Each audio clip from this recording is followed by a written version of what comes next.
for two. Kickers are extra, I give them the boot. Ooh, going for two. Sit back, relax while I grab me a brew. Ooh, now I'm reclining while putting my time and I'm ready to go. My spine is aligning and much my lineups, my bank account grow.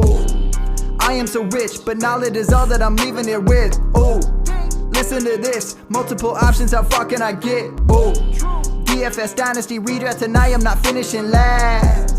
I'm finishing past any and all, I am looking to last. What else? This spot is popping and I am so locked in and only opening the door when it is opportunity knocking. And all of these spots keep on talking and talking. So what are we talking? What kind of alignment? And running it deep, even players forgotten or came from the bottom or hitting that top. And this spot is popping, yeah, this spot is popping. And woo!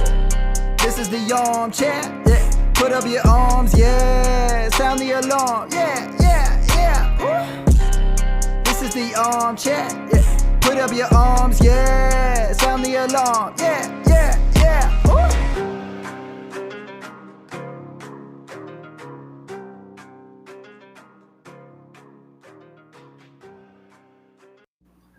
What is up, everybody, and welcome to the Going for Two Network. We are here live for a Twitter Invitational 2021 32 team PPR Dynasty IDP breakdown, and I have four guys on the screen, and then one guy on the side with the voiceover. Let's just introduce everybody. We got Chris, Kaz in our league. How you doing, guys? He's one of the guys. Dynasty Jake, and Dante. How you guys doing? Awesome, man. Awesome yeah, to be man. here. 32 team league. That intro was the longest intro of a league I've ever heard in my entire life. But it was incredible. That intro was incredible. I loved that. That was so good. That was cool. Now that we hear it just like laid out, it's nuts. Yeah, it's just absolutely crazy. I'm not gonna lie. We got this invitation by Chris. I think his handle, if anybody knows it, say it. But something at C. Williams. Yeah, Christian Williams is full name. Christian Williams. Special shout out to him. He put it on Twitter. Who wants to join? And we got 32 guys. And when I said we got 32 guys, this chat row is on fire, like 24/7. The only time it ever stopped is when Miggy and Jay Bonnie stopped talking. I'm just kidding. No, you're don't lie. You're being dead serious. Hey, I don't want to make enemies. I still want to make trades. Okay. No. So business is different. This is an IDP league, 32 team, PPR. Trust me, we just finished the draft and been doing it for almost 3.5 weeks, almost a month. Yep. And it was a work in progress, and there was at least 100 trades in this league. At least, probably more. I lost count. I don't know. Like, I don't keep track of it. It's hard to find out. Like, oh, you just traded this. I'm like, cool. All right, let me see. Oh, I thought you had that player. Nope, you don't know no more. But let's just jump right into it, right? The first team we're going to look at is the way we're going to do it. We're going to break down all the best team. We're going to do worst to best. But since we got Jake here, we're going to break down his team first, the Tennessee Titans. So it looks like he had DeAndre Swift, DeAndre Hopkins. No, yeah, is it? Yeah, it's DeAndre Hopkins. Yep. They're both named DeAndre. That took me off for a second. Brandon Cook, Noah Gray, Melvin Gordon, Curtis Samuel, Ryan Tannehill, Shaquille Barrett, Jayon Brown, Von Bell. I just know their first letter and then the Rice. I mean, that's just Monty Rice. Very balanced team, in my opinion. My question to you, Jake, is this you going all in to win now, right? Yeah, so I traded all of my picks for next year, and I'm pretty comfortable with that because I think I have a team that's solid. I think I could compete in a 12-team league with this team. You're absolutely built to win right now, except for Noah Gray. So Kelsey got kind of hurt, so you might have lucked out with that. So Noah Gray has looked really, really good in camp, and I'm seeing a ton of hype on him now. That's every rookie every year, but he's a guy that I was tracking before he was getting a lot of hype, so I was pretty excited about him. And then I also have Foster Moreau, and a lot of people don't know about Foster. It's Darren Waller's backup. Foster, okay, he knows them. G knows. So Foster is one of the most efficient tight ends since he's been in the league. Now he's not getting a ton of snaps, but when he does, yeah, he was I think it was the second most efficient tight end. I did all these efficiency metrics, but that's where I learned about him. I was like, oh man, I got to stack this guy for whenever Waller's gone. And I know Gruden loves the guy too, so he may get more playing time. Maybe they run more 2 tight end packages. Maybe it's just a stash, but you know, I'll roll the dice with those 2 because the rest of the team's solid enough, I feel like. Well, Darren Waller gets hurt, you have a starting tight end right there.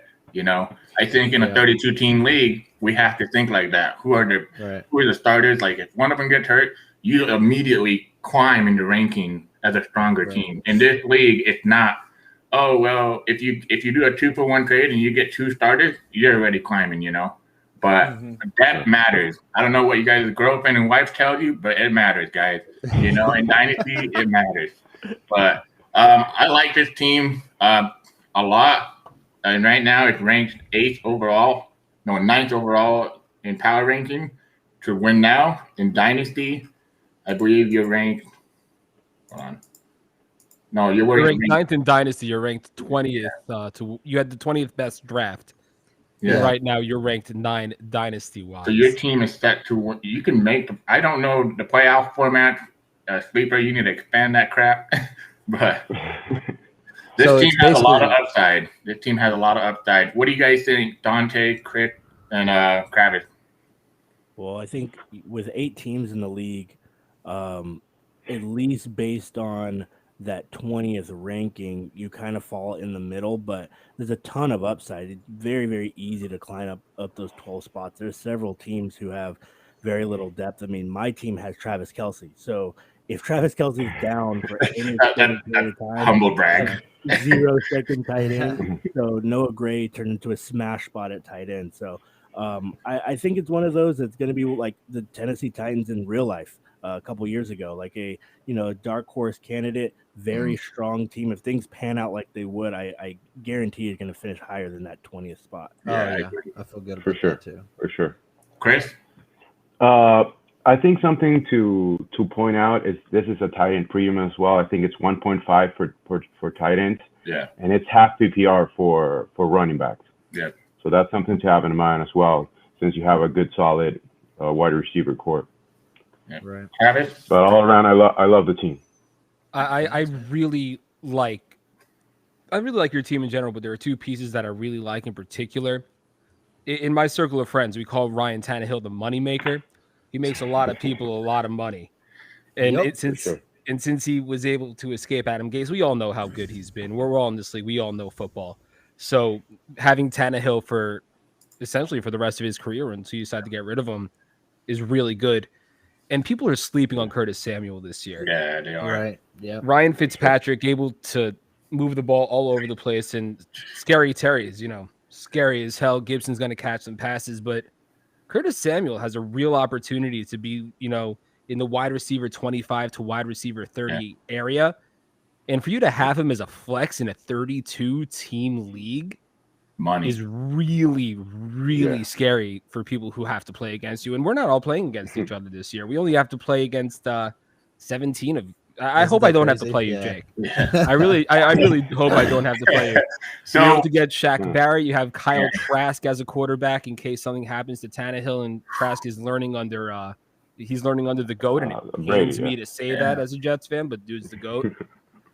You cashed in on the Jake Funk hype because unfortunately what happened to Cam Akers and Darrell Henderson, Xavier Jones. So you're able to cash in on that too. Your team is built to win now, but you do have some pieces, in 2023 and beyond to stay relevant past the team's window. You did a really good job. Hey, thanks. I just want to note that Jake made some excellent trade too. One of the biggest trades was getting DeAndre Swift. And I'm not going to speak on it too much, but holy crap, I was so happy because who he traded with, his first round pick went more valuable for me. So I was happy. But we'll talk about that later. Jake, great team. Let's move on to let's do worst to best, right? You just want to get your team out of the way, G. Yeah, because I don't want to talk. I just want to forget about it, Okay, so the worst team in the league is the best team in the league. No, I'm kidding. It'll be the best team in the league in 2024. Yeah, I hope sooner than that. I'm donating you guys a pack of 30 packs every year. So this team is the Jacksonville Jaguars, which is my team. Everybody wants to know, what am I doing? Why am I doing it? What is your plan? Well, if I told you my plan, I show you my hand. So can't tell you all of it, but it's pretty straightforward. I'm garnering as many future picks as I can.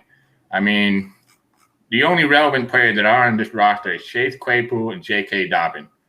And then obviously I went with players where I think maybe they can gain value and I can get future draft capital if the starter goes down, or, Nick Foles. I mean, he gets traded to Colt. Other than that, it's just a really bad team, and I'll admit that. I know that. But I'm not built for that. I'm built for this. Ooh, damn. Yeah, you have a monopoly on the 2022 first round. Literally. I did not know you had that many picks. Yeah, 1, 2, 3, 4, 5, 6, 7, 8. Yes, 10 11. picks. 11. I can't count. 11 picks in the first round. So Dude, that's insane. So I have 11 first round picks. 1, 2, 3, 4, 5 second rounders, and I think I counted 9 third rounders. And I still have all my future 2020 third pick, 2024 pick. So my goal is basically, hopefully some of you guys' team sucks, and then I give you guys need more draft capital. Hopefully I can trade up, get more better players. But the reason why I did this, the biggest reason, I've learned from playing 16-team IDP leagues, 16-team. I don't play 16-team leagues because I think it's more challenging. Future assets can be just as valuable as a first-year startup. Like right now, any rookie like Jamar Chase, Kyle Pitts, Javonte Williams, top 5 guys, they're going in the first 3 or 4 rounds of startup. And in this league, they went in the first 2 rounds, basically. So if I can nail on Breece Hall, Rattler, a couple of those guys, I don't need 10 picks to hit. I just need 2 or 3 guys to start my roster. And then after that, I'll build my defense. I'll build my offense, Everybody, every year there's a James Robinson, so I'm just throwing as many darts as I can. And with all these draft picks, I think I can do an okay rebuild. But like I said, everybody knows this. Not all the picks pan out, You'll get a lot of them busting. You'll get your Jalen Reagor. You'll get your Keyshawn Vaughn. I mean, how high was everybody on Keyshawn Vaughn last year, So you'll get those guys.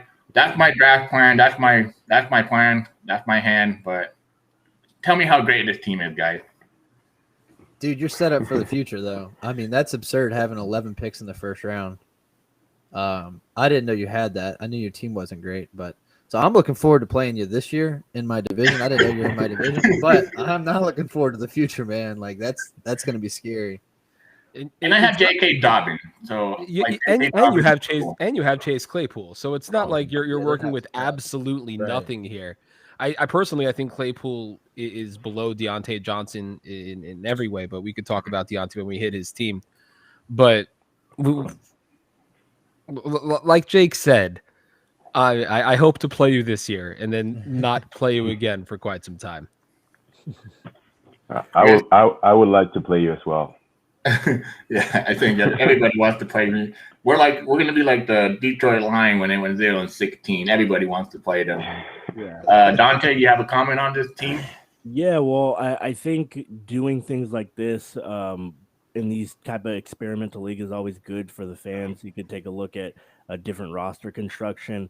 One of the things that I noticed about your team is that we only do 7 offensive starters. There are other IDPs, but you can find defensive players later on in the draft, or you can find defensive players, picking them up. We only have 7 offensive starters. You already have Dobbins and Claypool. You're looking at 5 of these first round picks to hit. There are guys that are starting 3rd string running backs. Even if you get a 3rd round pick, which would be, a late first rounder in our league, like Elijah Mitchell or something like that, like that's a viable starter in comparison to guys that are. So I see DJ Dallas starting on somebody's roster. So I think it's a really good plan. I do think you have to basically donate to the pot for a year. And then hopefully the guys that you pick That's up true. are good enough to help you compete next year. But it looks like 2023 will be really nice for you. So hopefully, Hopefully, just along the way, you can, continue on with that plan, pick up other picks, and then maybe you can move some of these other firsts for, young players as well.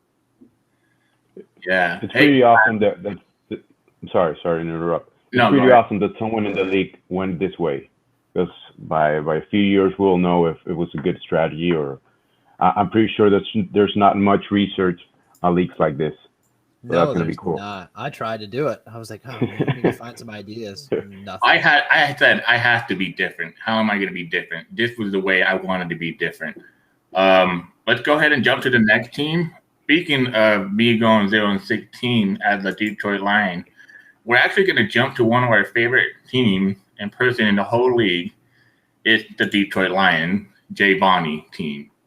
So, just a little background on this guy. I don't know if he's a cat, but he never stopped the pause on the keyboard. He's just making trade after trade after trade, which I don't blame him. That's cool. That's great, because I want an active league. So that's what's the Same. best. Yeah. His team has really turned around. He loves rookies, so that rookie fever is real. He had Trey Sermon, Terrace Marshall, Elijah Moore. I like this guy a lot. Jacob Harris. Yeah, I'm excited for him. Doak, Miami. I can't pronounce that guy's name, so I'm not even going to try to. Simi Fehoko. Jameis Winston. Can't believe I'm doing it this year, but there's a quarterback by committee, I guess, defensive end, Greg Rosaris. He's a rookie, really good rookie. I liked him a lot. He has a really young defense. That's one thing I noticed about him. Mike Parson, Lattimore, Phillip. I can't pronounce his name either. Owusu Koromoa. He has a really good young defense, Yes. which also makes a difference. You have a young, terrible defense, and nobody cares. But he has a lot of. He has Morrig. He has Asante Sam. That's baby Asante Samuel, isn't it? Yeah. That's Asante it is. Samuel's It's kid. junior. Yeah. My God. So yeah, dude's got a really young, good defense with Rougeau, with Parsons, with Owusu Koromoa. And Mac Jones. Yeah. So I actually like his team a lot, but I'm also a rookie fever guy. He's got some of my favorite rookies. I was so excited to get Terrace, but then he pried him back with that Curtis Samuel trade, and I couldn't say no to that. But I really do. I like a lot of his team. Yeah. I'm an Elijah Moore guy, so I'm very jealous that he was able to get Elijah Moore as well. Me too. Terrace. We almost made a trade, and then Jake went right underneath me and made that trade. I was like, okay. And he's like, I think I'm going to take the other trade. I'm like, dude, I don't know how many trades you have. That's the problem. But I like this team. I didn't realize how great his defense is for upside. So I think that defense is very good. That offense is going to need some work. I mean, if these all pan out, then great for him. But the thing is that worries me the most about this team is this. Jake's team is going to be great. So this first round pick is probably going to be more like a second rounder, a later pick. That second rounder is going to be more like a later pick. Pay dirt. Come on, dude. Your team is amazing. So there's one pick not in here. It's his pick. And so him not having his own pick is going to hurt him, but it's fine because I have his pick, so screw it. You'll be drafting. You'll have the first two picks of the draft next year, and everything will just work out for you. Hopefully, but Dante, Chris, what do you guys think about this team? Also, built for the future, for sure. If he hits on at least half of what he got there, that's going to be a monster in a few years. Yeah. I think it's similar to your roster construction. He doesn't have the volume of first, second round picks, but this is what your team could look like next year with a bunch of rookies, a bunch of high upside guys. The benefit to yours is that you're going to have 11 of those guys to kind of interchange, figure out what's going on with camps. He's kind of has all his eggs in one basket and not a ton of, future value. So Right. I think you're in a better spot long term. I think he can, maybe limp into competition this year if he happens to really hit home runs and maybe make a couple of trades here and there. Okay. But I do think you have a better long term output. It's a similar type of roster construction. It'll be interesting.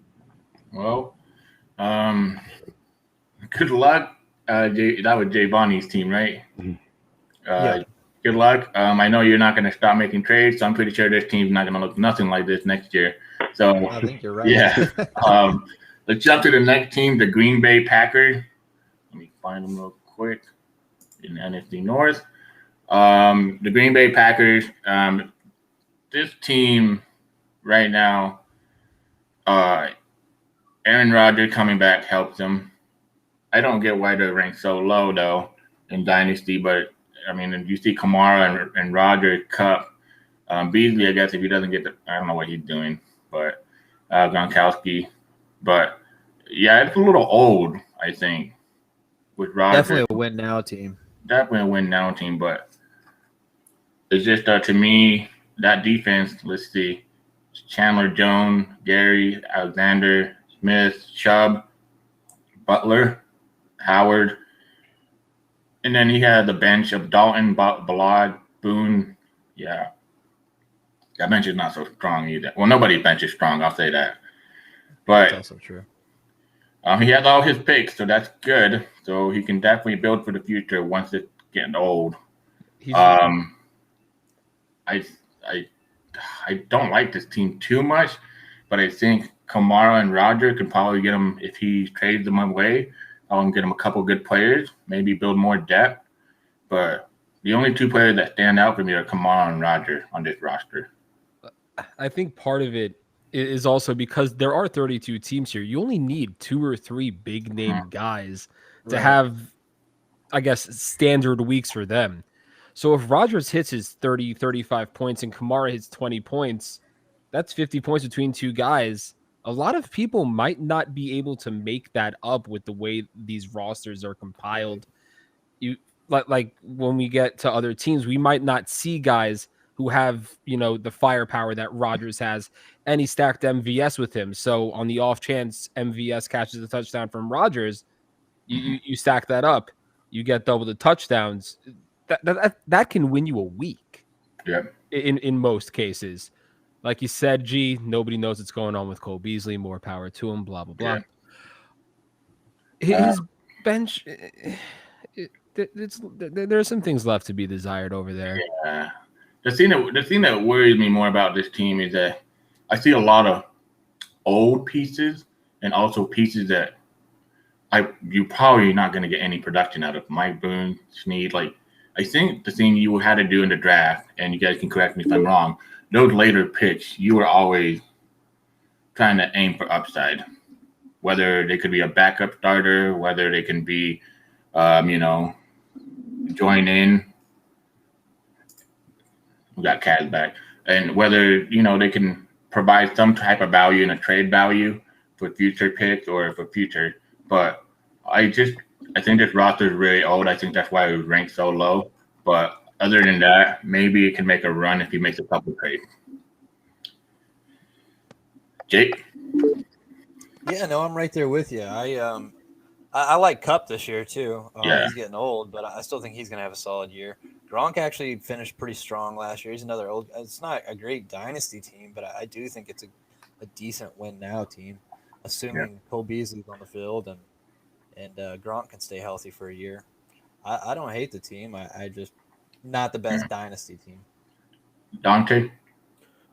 They took a similar approach that I did to our draft. You'll see my team later, but for me, I think that the goal for fantasy, even in dynasty, is to win. It doesn't help us if you put together a team where you're projecting out 3 to 4 years and you don't know what happens with those players, and you donate to the pot for 3 or 4 years with nothing to show. Just call me out, bro. Call me out already. You did it right. You went all in with all of these picks. The chances that you're going to hit are better than the chances of guys who have taken young ish type of players and then have no actual additional draft capital. You're just hoping that the young players that you have are better than the old players that I have or the old players that he has. And with Cup at 28 and Kamara at 25, 26 or so, Rodgers quarterbacks don't age as crazy. I know he only has a couple more years left. If he can get into the money or even win the league at $400 or so, like he has buy-ins for infinity and beyond. He can figure out the rest of his team long term. Right. So I think the Cole Beasley selection, Valdez Scantling, I think he'll probably want to upgrade those if he really, really wants to try to win now. But I don't really think there's a problem with it. I think like Jake said and like you guys mentioned, dynasty wise, it's tough. It doesn't have a ton of upside in the next 2 or 3 years. But if you can win one now, you'll buy yourself a whole lot of time. They can do the Jacksonville Jaguars method starting next year if they win now. Travis? Oh, let me get his team back up over here. Oh, I clicked off it for a second. I'm going all over the place right now. Hold on, let me get it right. And I got it. I got the monitor too. I'm real big on any Los Angeles Ram this year. Anybody catching balls from Stafford, that offense is they're throwing the ball 55, 60 times a game over there. I mean, technically on both teams in LA, but the Rams in particular, they're throwing the ball all over the place. And Kupp and Woods are pretty interchangeable as the number one receiver on that team, but the number two guy is still very productive. I really like Rashard Higgins. Mm-hmm. Honestly, just as like a personal thing, I think he has a lot of talent, but he's buried on that depth chart behind, Landry, Peoples-Jones, and of course Odell. If he moves, and that's also something with Dynasty, these players aren't married to these teams for the rest of their careers. They can move on and become featured players somewhere else. And I took that into account when we get to my really bad team in a couple of teams. That's a reason why I drafted some people that I drafted. The defense is really good. I do like Bradley Chubb a lot. Xavier Howard is going to get traded out of Miami. Yeah. So we got to keep an eye on that for him as well. Kalen Ballage is a meme in my home league, so I'm really glad that he did find the home because I would have had to draft him with the last pick, and I don't want to do that. Mm-hmm. And if you believe everything that you read in training camps, Adam Humphries and Ryan Fitzpatrick are developing some sort of a connection, and that was a dirt cheap last round pick kind of guy. And if he can get any production out of that, at least for this season, maybe it could help him make a run towards the playoffs. But like all of you guys have been saying, it's very much a win now team, and it's not bad for a win now team. But we'll see what he does. Maybe he can sell off some pieces, become a G 2.0 next year, and start hoarding. Yeah. So I agree with everything you guys say. Just I feel like this team's a little old, but he can have upside to win now. I mean, if you're gonna win, it's like I think Jake said it. You're gonna pay or I don't know who said it. You're gonna pay your buyout for the next 3 years. I mean, I'm just donating $60 for the next 3 years. So, let's see. We're gonna move on to the New England Patriots. I wish people in this league actually set their winnable starting roster, but we're gonna have to figure it out. He has Keyshawn Vaughn, Cam Sim, Perriman, Powell, Mims, Schwartz. Wow, Houston just got signed, so that was a good deal.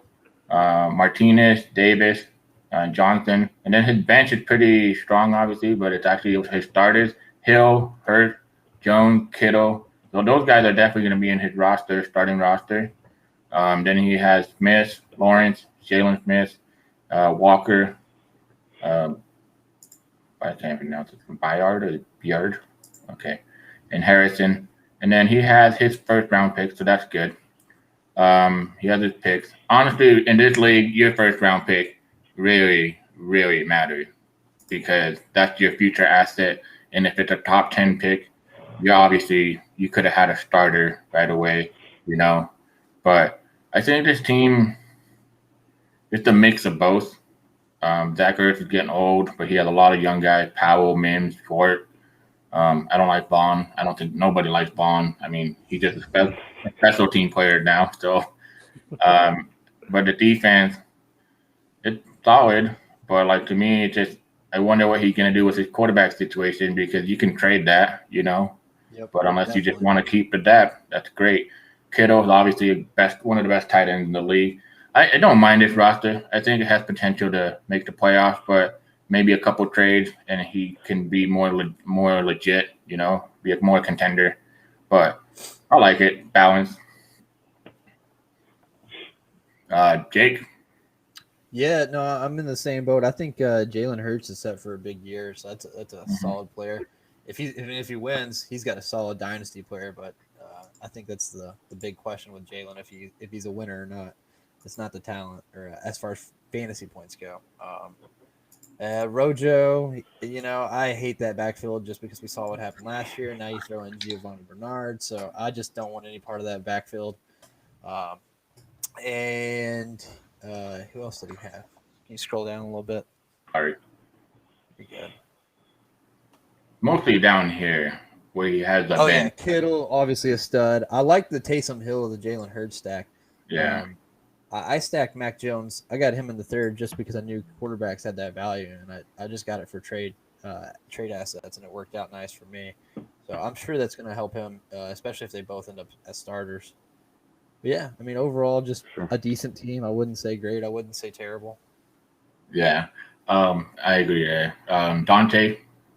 I'd agree. I'm a huge Jalen Hurts fan. Pre-draft last year, I had him at QB4, and I was really, really, really, depending on what team he went to, I'm okay with taking him over Herbert. And I mean, obviously, you know, Justin Herbert was amazing, but that's how high I am on Jalen Hurts. So anybody who has him on their roster, I think, is in a really good spot.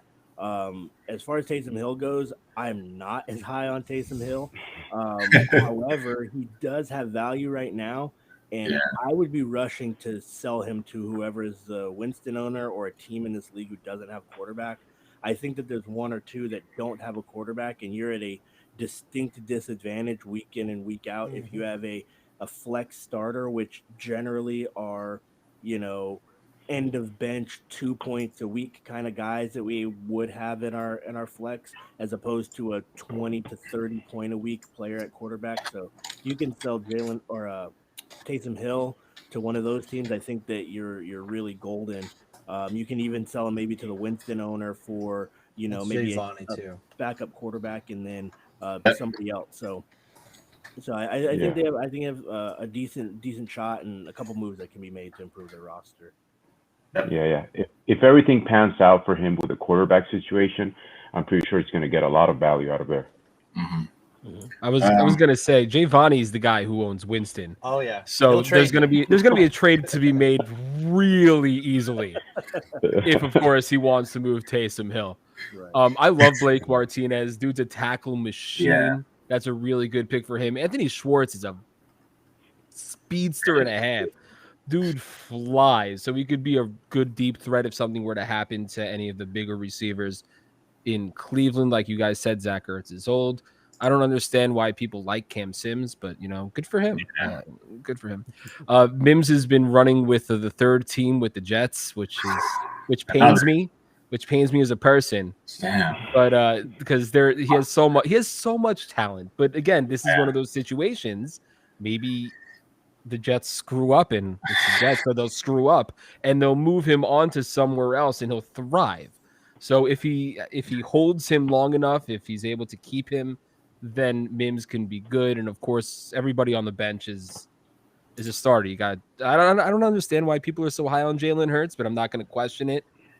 Just because he played really well his first couple games, and then he was a rookie the rest of the time, the rest of his starts. So I'm not entirely sure what he's going to look like with a full year under his belt. Of course, George Kittle's the man, Rojo. So it's more of a win now team, I would say, all things considered. He needs to address his I think he does need to address his running back situation, because with both Vaughn and Rojo, he has half of the backfield, and I think he's got the wrong half with both those guys. So on the Jalen Hurts thing, it kind of worries me a little bit, because if the Eagles pull the trade for Deshaun Watson, Hurts value is shot. he won't have any value. Well, he'd be in Houston if that was the case, because they're not going to trade. They're not going to trade Watson. They're not going to trade for Watson, and Houston's not going to not take Jalen Hurts back. That would be. They want to trade first. It is the Texans, and we can run their front office better than they can. So you do make sort of a valid point, but even they, in the lack of wisdom that they have to know we need Jalen Hurts back. So we'll still be a starting quarterback, but with a much less talented surrounding cast. So we're 100% confident that he'll get traded in that package. So it'll be 3 first because they want 3 first, and the Eagles have 3 first, and Jalen Hurts. You think that's what it's going to be? I think that's what it would be. I don't think they trade without getting a quarterback back. Okay. Yeah, that would be a gross misuse of power if they don't. They traded for DeAndre Hopkins. I mean, they traded DeAndre Hopkins for a second-round pick, so I can't question what they do anymore. I mean, I know the O'Brien's not there anymore, but it's just I don't know. Like they were stupid. They should have traded Deshaun Watson before the allegations came in and everything, and now they're stuck with this situation. Dante, go ahead. I was going to say the one thing in this situation that I think we have to keep in mind is that Jalen Hurts is a really strong player, but there's uncertainty because of the 3 first-round picks. If he moves with those 3 picks to Houston, it doesn't change the situation. If he doesn't play well, they could still pick up another quarterback next year when they have those picks. So I would caution anybody, even as much as I like him, I would caution anybody who feels gung-ho that he's going to get moved in that trade and feel like he has that long-term dynasty output, just to keep that in mind. The Texans have done dumber things than have a quality quarterback on their roster and draft a quarterback. Like, they could definitely do that next year. Okay. So, Kaz? That's okay. It's okay. Well, I agree with all you guys said. Okay. I accidentally skipped like 6 teams, so I do apologize for that. So when we went to the New Orleans Saints, I think, and from Detroit Lions to the New Orleans Saints, I accidentally skipped that. So we're gonna go back to those teams right now. Charm City Raven, D2 Rhino. This guy he's active, very good active guy. He tries to make trade and stuff. This team, I just look at it. He has Edward Hilaire, Sutton, Rugg, Knox, Zacchaeus, Bateman, Jimmy G. Then he has the defense: Highsmith, Jack, Curl, Edmond, which I think Edmond's very undervalued right now. Tranquil, Barton, Harrison, and then the after mentioned Deshaun Watson. And then he did really good with the very late pick. And this is the thing about this draft. As news was breaking, you got value by like picking up drafting. I think, let's see, Jake, you probably took Jake Funk right away, right? When that news broke. I did that before, actually. Oh, wow. Sorry, guys. You smart bastard. Yeah. But I mean, I know as soon as that news broke, someone did draft Xavier Jones, though. Yeah. I swear someone traded up and drafted him. But it's just when you get breaking news in a 32-team league, any little advantage you can get, you take it. I like Darden. I think he's a very good sleeper. It looks like Tom Brady loved him in the mini camp.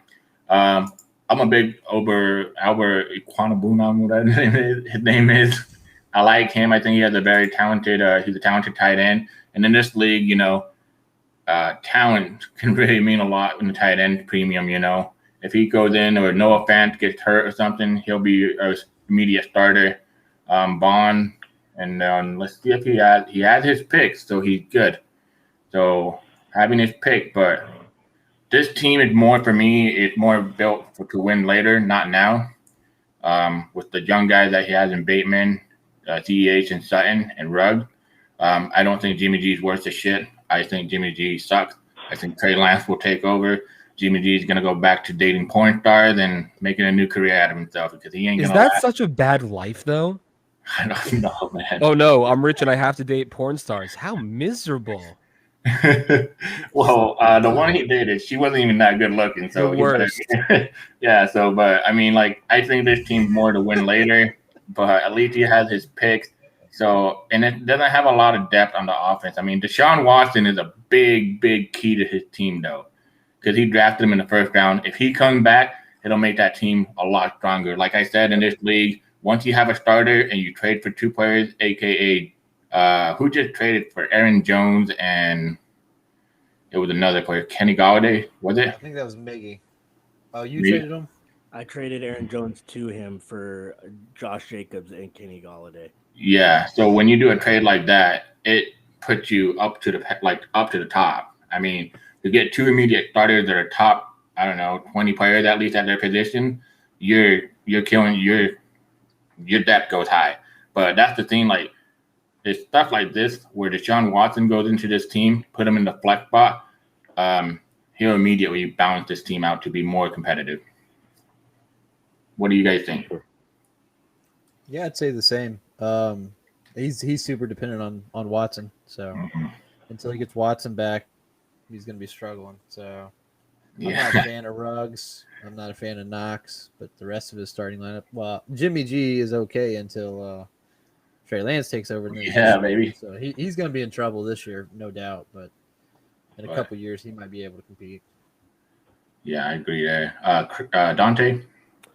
On that, Xavier Jones point, I was really salty because last year I was a huge Xavier Jones fan. Yeah, me too. I was touting him, and I was even convinced, once he made the roster, like maybe there's an outside shot that he can get in some games. And I think you made a good point when you have this slow draft like this. If you're staying up to date with the news, you can move around and get yourself a lot of value.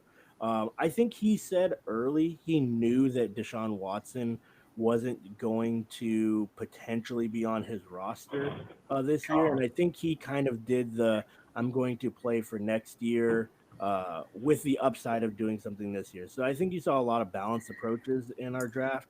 I think this one that, I like the youth aspect to his team. He does have some other solid pieces, but if Deshaun Watson can come back from this year, it'll be very, very, very formidable. Yeah. Kravis? A lot of people are sleeping on Clyde Edwards-Helaire this year.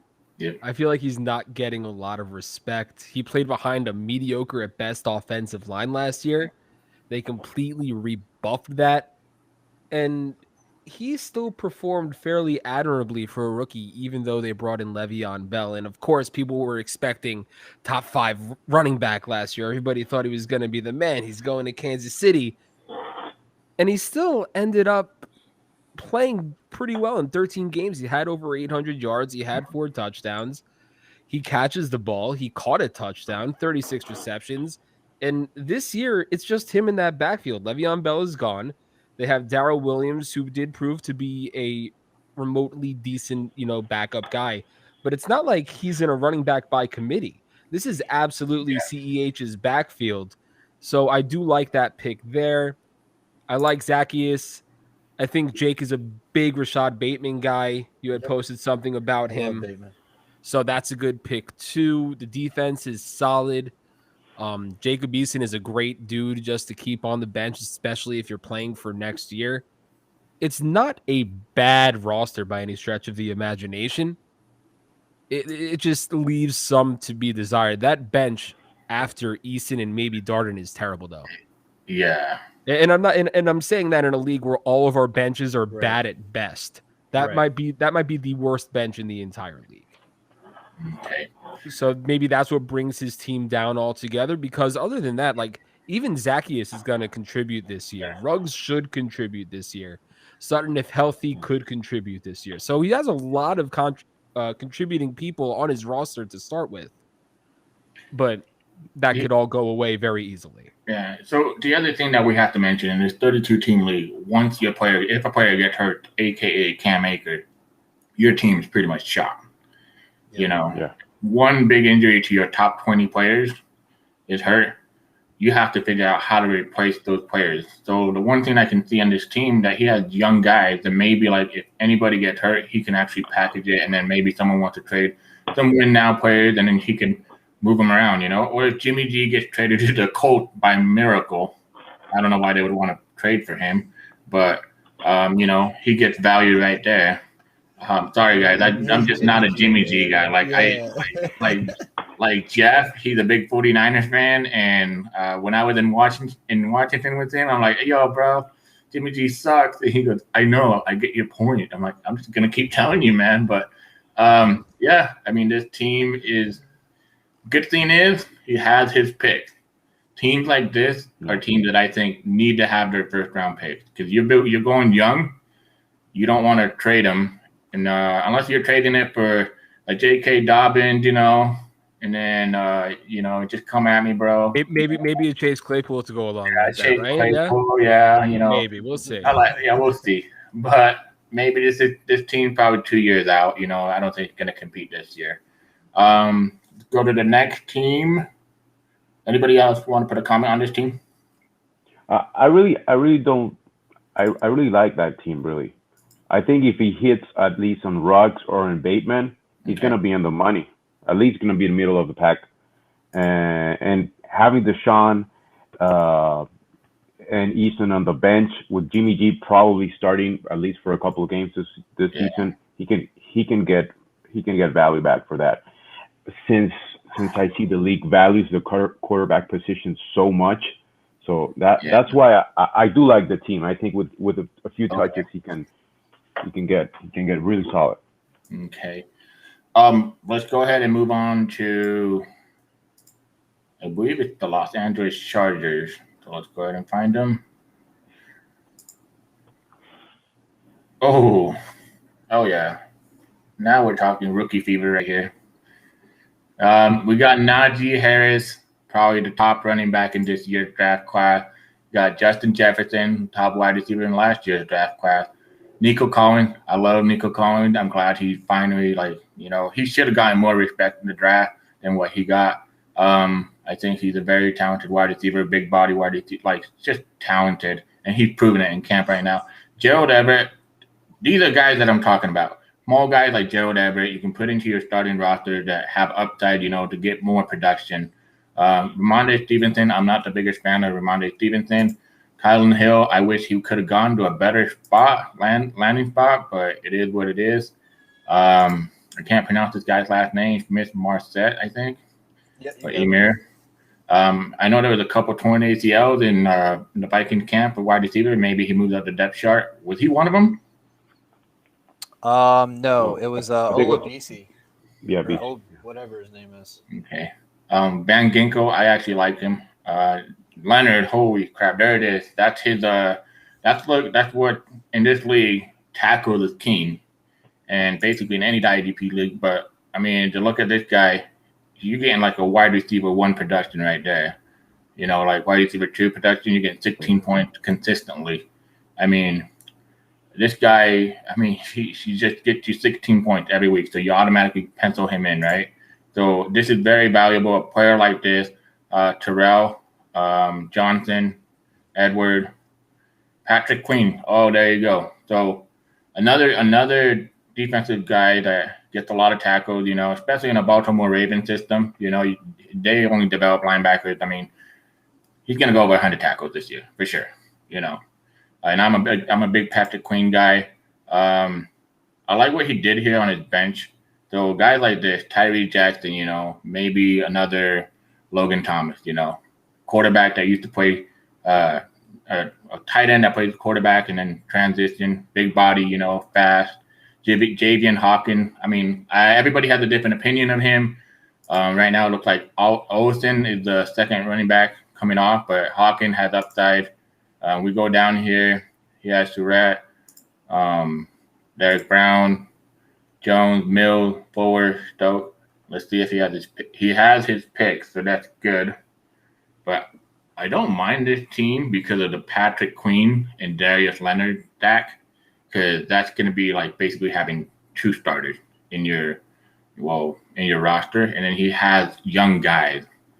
I don't mind this team. I think this team's more built for the future than to actually win it this year, but I like it. Jake? He's got to get a quarterback, man. That's what he's missing. Yeah.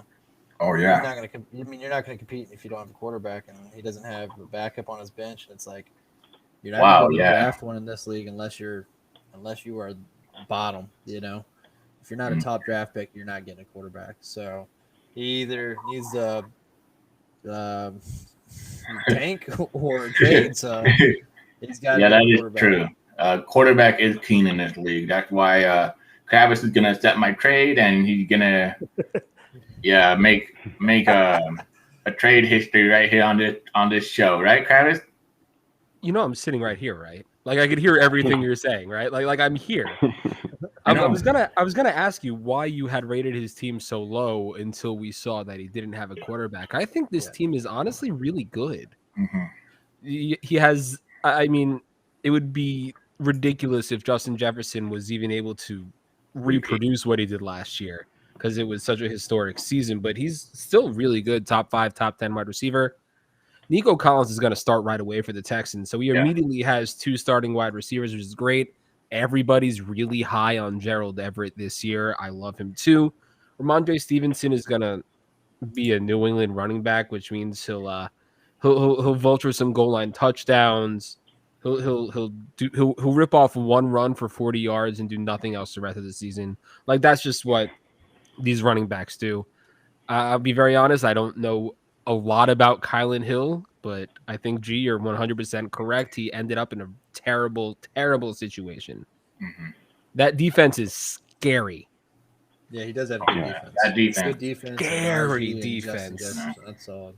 Yeah, that's a great defense. And I personally don't tend to care much about IDP when I'm making picks, when I'm drafting. But even I wanted to get in on Patrick Queen. Mm-hmm. He is that good. I think he has potential to be one of the best linebackers in the league for a really long time. And then to pair him up with Darius Leonard, like that tandem is going to win him weeks alone. He technically has Queen, Leonard, Harris, Jefferson, Collin, and Everett. Those are 6 guys that are basically starters that are going to help his team. And then whatever point he gets from all the defensive players, it can help him. The only thing that once he gets a quarterback, he skyrockets to maybe a top 15, top 10 team. Yeah. He just needs to figure out how to do that without breaking up some of his bigger pieces. Good luck. Yeah. Dante? That he hit the nail on the head. That's what I was gonna say. I was gonna say, bear with me because I was taking a look at some of these zeros he has on his defense. If you just give them like the median 8, and then you take a look at maybe Ramondre Stevenson, steps up and he gets to about 8 to 10 per game, and you give Nico Collins a couple more to get about 10 per game. That puts him at about 140 points per game. Right now, the median score with people not setting their optimal lineups is 125. So without him having a quarterback, he's at like a 30-point disadvantage, 15, 20-point disadvantage on a weekly basis. And as great as those defensive players are, I don't think that they can match that. And like Kravitz said, how do you get a quarterback, or how do you upgrade any positions without trading down at one of your key positions? So it's going to be very interesting to see how he navigates the season, or is it basically a situation where you're like the 2000, Ravens and Buccaneers, where you're just like, I'm punting quarterback, my defense is going to be great. We see the fantasy football version of that. That would be really cool if he was able to pull that out. But I think his upside is severely, severely limited because unless Justin Jefferson and Najee Harris are the RB1 and receiver 1, the 2 linebackers that are linebacker 1 and 2, you're asking for a ton of projection in order to make up for the points that you're lacking at some of these starting spots where you have backups with limited roles and no quarterback. So it's gonna be tough sledding, but we'll see how it goes. Yeah. I mean, he does have his pick, so maybe Chris. Yeah, for sure. If he wants to compete, he'll probably have to do a trade. Maybe with the last team we spoke about that had three quarterbacks, and he's gonna have to downgrade him some of the positions. By the way, what was the issue with Stevenson? He gets me a little worried. I know he had some discipline things in college, and then he was in the NFL in the list. Now he's back, so that worries me a little bit. I thought he was going to carve a role right away, but with this hiccup at the start, that worries me a little bit. To me, the problem with Stevenson right now is you're in the New England Patriots backfield. Yeah. They for sure. They never commit to one running back. If anything, this is going to be the year where they actually finally commit to one, which is Damian Harris. I'm pretty high on Damian Harris. I'm trying to get him in the later round. I see him as a maybe, like a late round, a zero running back strategy, But that's the thing to me. Ramondre Stevenson, I like his size and everything, but it's the landing spot. But it sucks because he has a lot of running backs that got bad landing spots. But you need a quarterback, buddy. All right. We are gonna do 3 more teams, right? Because I believe almost to 16. Nope. Okay. Carolina Panthers are the next team we're gonna talk about. Carolina Panthers, right here. Oh, this guy's in your division, Kaz. Let me check. Let's do some study here. Travis Etienne, Fuller, Campbell, Fryermuth, Scott, Amari Roger, not Aaron Rodgers. How many times have you guys seen a Roger and you get excited? You're like, oh, sweet. And then you're like, oh, never mind. Which I like Amari Roger, but with the Randall Cobb signing, oh, man, I was so pissed off. I was like, why? Thanks a lot. Justin Field, wow. Espinoza, Roquan Smith, no, wow. Okay, I see. This roster is actually Edmund, Harris, Thornhill, Grant, Werner, and then let's look at his bench. Okay, so he got Callaway, Isabella, Patterson, Jarrett Patterson, DeAndre Tom, or is that Tom? Was it Darwin Thompson? Darwin, yeah. Oh, we all remember that, right? I love hype trains so much. Oh, wow. Yeah, Zaven Collin. I love Zaven Collin. So, I mean, he's obviously going to be a starter, but I guess he got arrested. I did not know that. Oh, that was a month ago. Okay. And then he has his picks, so that's good. I think this roster has upside. I mean, he has a lot of young guys, but the thing is, Justin Field is huge for his team. That's the starting quarterback for the next, 10 years. So, at least. If they don't mess him up. Yeah, if they don't mess him up. You're right about that. But I think this team has potential. I mean, I'm not enamored with his depth. Callaway maybe, but Zaven Collin is a defensive player there. But obviously he's a starter. Solid defense though. Solid defense. What do you guys think, Jake?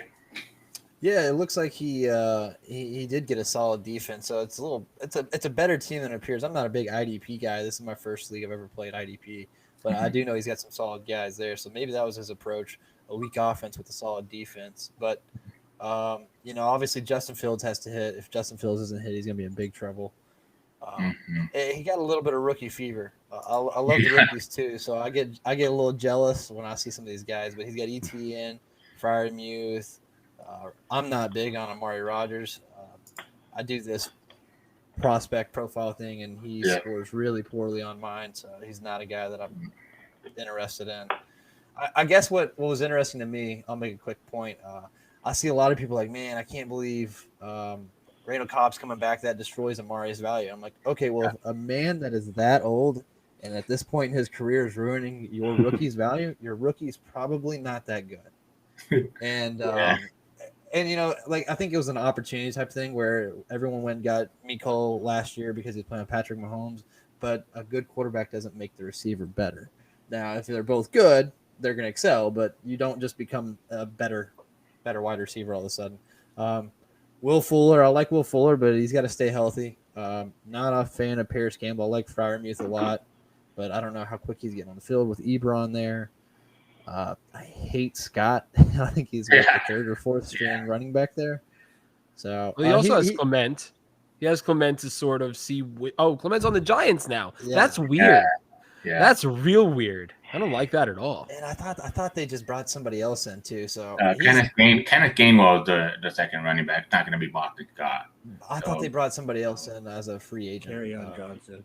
Yeah. So we're literally looking at third or fourth string here. That's rough for your starting lineup. But again, solid defense. Who was his depth? His depth. The only guy I like is Callaway. Callaway could hit. Jarrett, I loved his film, but I know. he scores analytically. He scores really, really poorly, and he's in a not great situation. So I don't know. I wanted Jarrett Patterson to be a thing so bad, just because he was so damn good in college, but he's small. That's He was the one with like 8 touchdowns, something like that, right? yeah. He had a 300 or 400-yard game last year. It was insane. Yeah. Jarrett Patterson, Kylan Hill, what are the running backs that went to bad situation? Just running backs. I think draft capital matters a lot to me.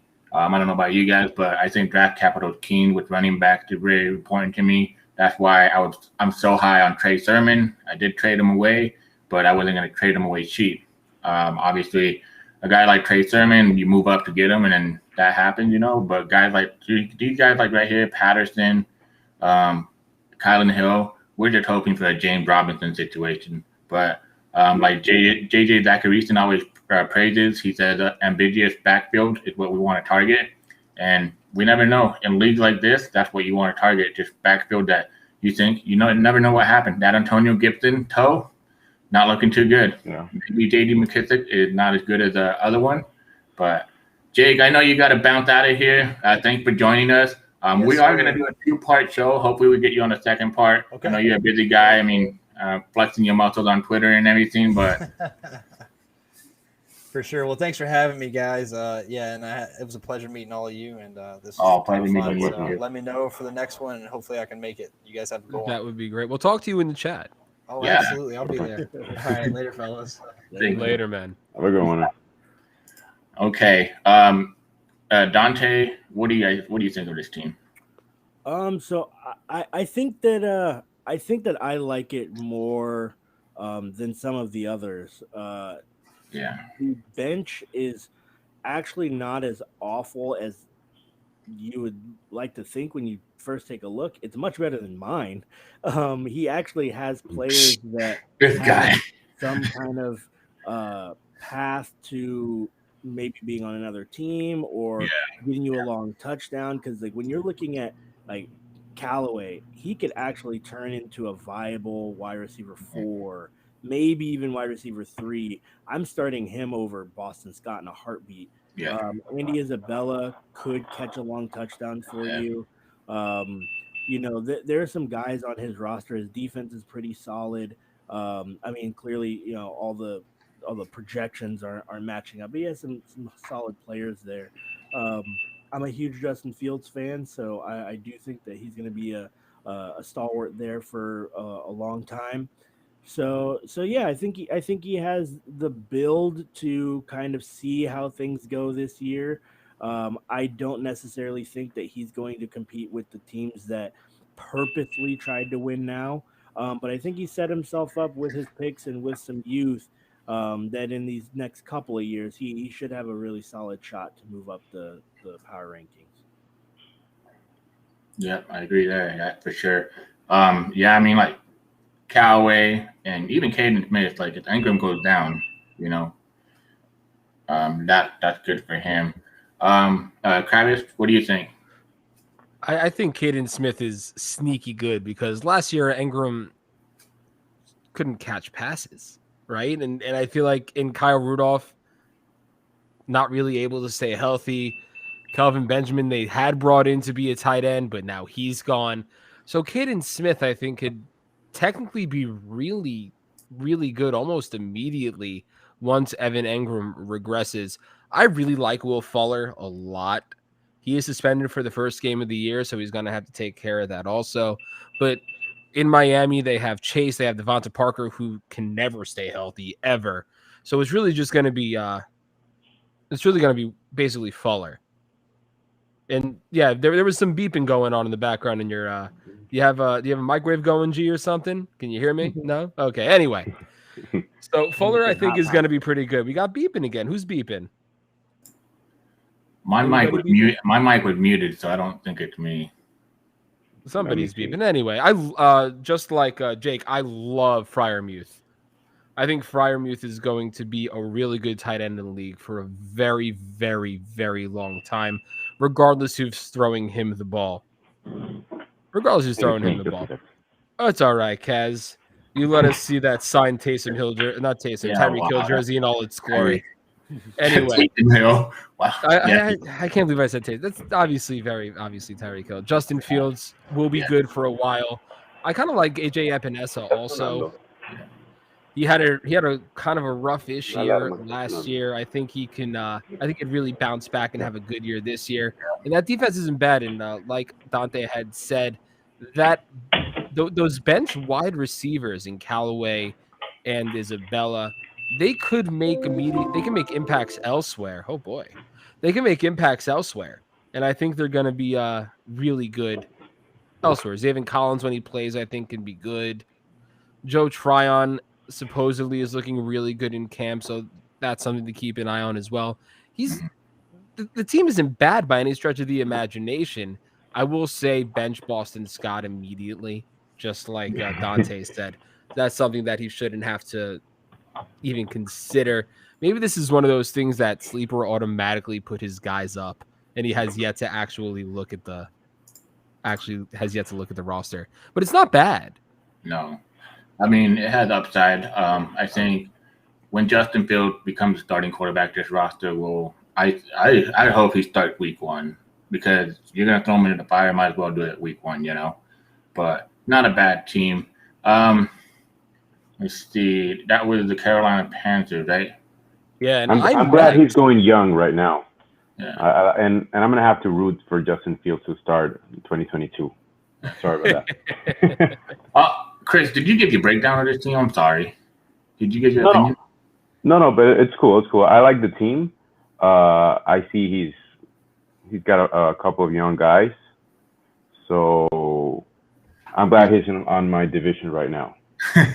Since my team is like win yesterday. Yeah. Yeah. I mean, I think there's a couple people here that have the best team. I won't say who they are, but I'll give you guys a clue. They're in this podcast right now. Yeah. The next guy that we're going to talk about is actually Travis' team. It's the me. New York Jets. Oh yes, the worst. I think just no. It's not that bad. I made some trades to. I went very top heavy with my first 3 picks. I traded away my 3rd, my 5th, and my 7th. I traded away a bunch of picks to try to get premier guys at running back and wide receiver. As you can see on the screen right now, I have Antonio Gibson, who I traded up for, Brandon Ayuk, Deontay Harris, Hunter Henry, Phillip Lindsay, Dynasty Brown, Money Mahomes with the first overall pick, which I think was a detriment in this league because I didn't get the pick for a really long time, for quite some time. On defense, I have Matt Judon, I have Aquara, I have James Bradbury, Kwity Paye, I have Jabril Cox, Azeez Ojulari, Patrick Surtain. So I think my defense is young and good with a lot of potential to grow, which is something I think as somebody who isn't terribly enamored with IDP, I think myself and my co-host Billy, who's also running this team with me and who's not on the pod today, I think we did good there. We picked Chad Henne just in case something were to happen to Mahomes, a quarterback on the Kansas City Chiefs. Is still a quarterback I want to have with all of that talent surrounding him. I'm almost convinced that Denver is going to find a way to move Royce Freeman. Absolutely going to find a way because he's talented. He just can't do anything in that backfield. So maybe if they move him elsewhere, he has a chance to grow. I'm a big fan of Justice Hill, who's going to be the 3rd running back in Baltimore this year.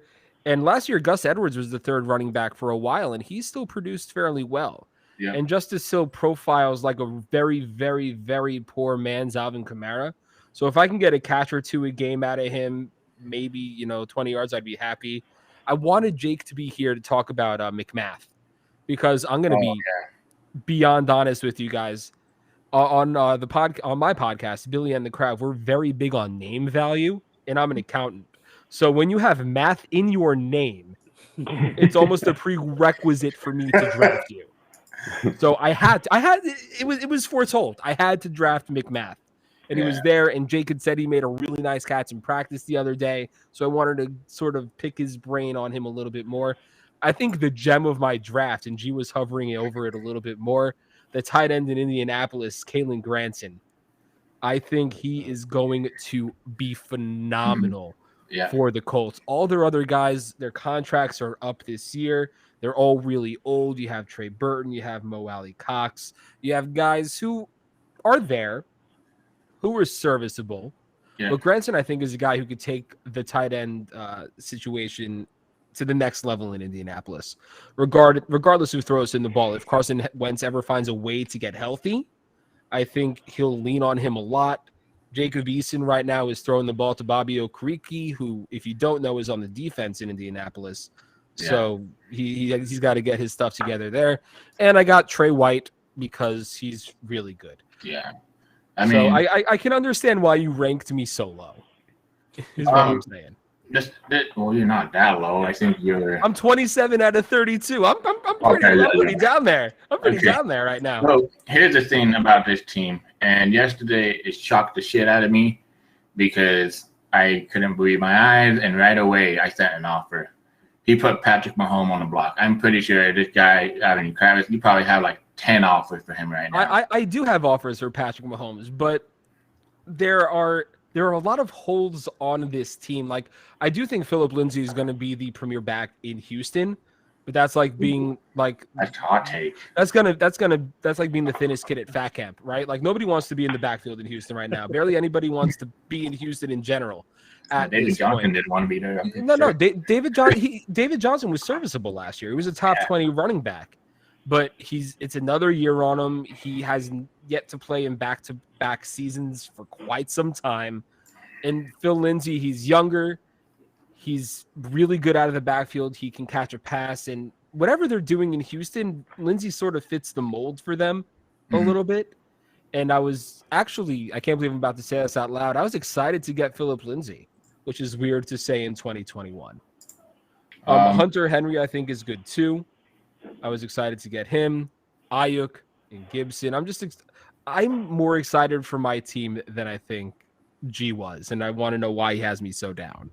So, breaking news: Tim Tebow has been released. Whoa! Oh, not in real life. I'm talking in our free agency, not a league. So go put in your bid.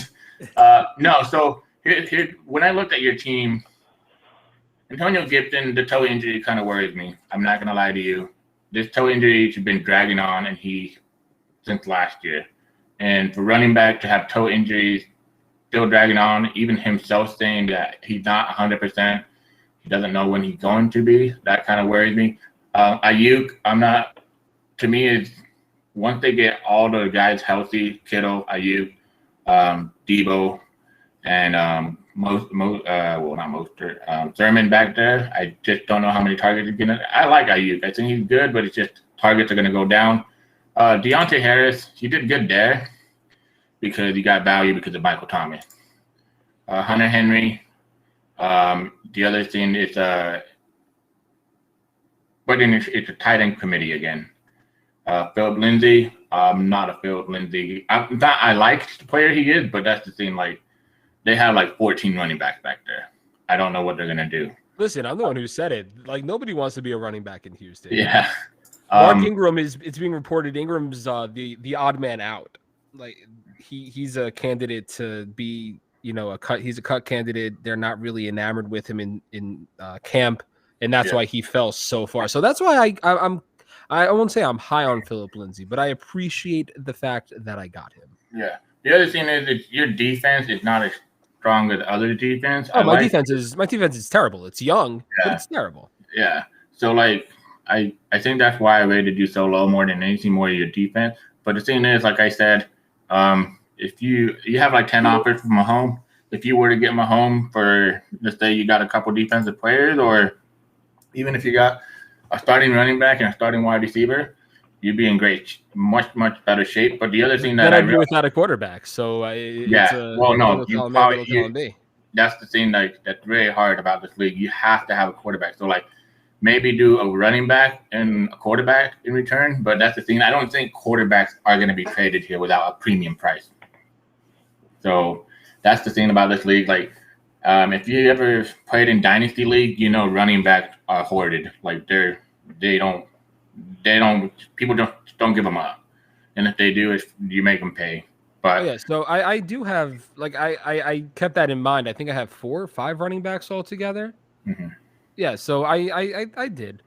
Dante, Yeah. what do you think of my garbage team? I don't think it's that garbage, honestly. Yeah. I am a huge Daz Newsome fan, so much so I had him ranked above Diami Brown preseason. I think that once he's back from that collarbone injury, he's a guy who you might be able to, slide in that starting role. I'm not sure that Washington can support 4 fantasy relevant receivers. If Yeah. Adam Humphries is going to be used in real life, it's going to translate over to fantasy. And, with Curtis Samuel and, McLaurin is going to get his, they're trying to continue to make Logan Thomas a thing.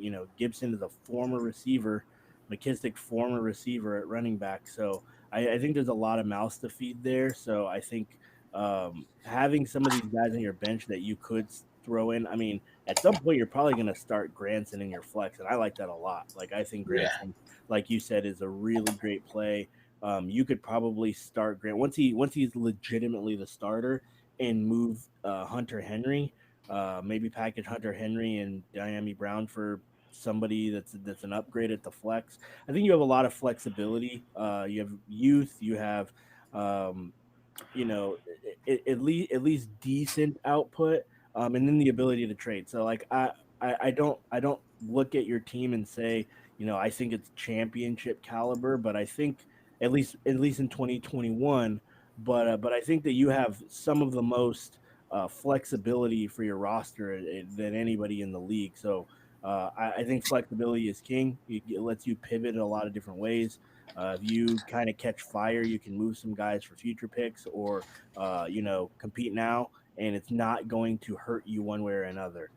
So I think you have a solid roster. That's very kind of you. Thank you, Dante. Chris. I really like your team a lot more than some of the teams we've spoken of. I think you're gonna get immediate value from Deontay Harris. I think he's missing 2 games. That's something that I'm not sure. I think he's suspended, right? Let me see. Harris? Yes. Dante, he was arrested for a DUI. DUI, yeah. So it's Yeah, possible. I think he's missing the 2 first games. But man, you got Mahomes. If you see the projections, he's 30 points. So that's an average at least 10 points more than the average quarterback. Yeah. And I hope you're not right with Lindsey, since I said I'm win yesterday with having David Johnson on my roster. But I'm pretty sure he's going to be valuable. Even both of them can be valuable in especially in a league like this. And man, Ayuk, Gibson, I really like your roster. I see you have some nice pieces defensively wise. I have no clue IDP, but I know Judon is a nice piece.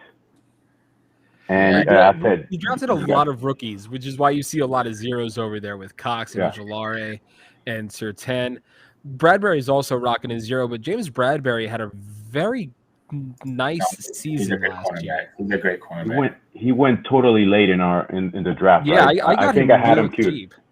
Yeah. I got him real cheap. I don't know how. I was contemplating taking him at the beginning of another round, and 62 picks went before I was able to get him, which makes me a little concerned because this league isn't full of scrubs, right?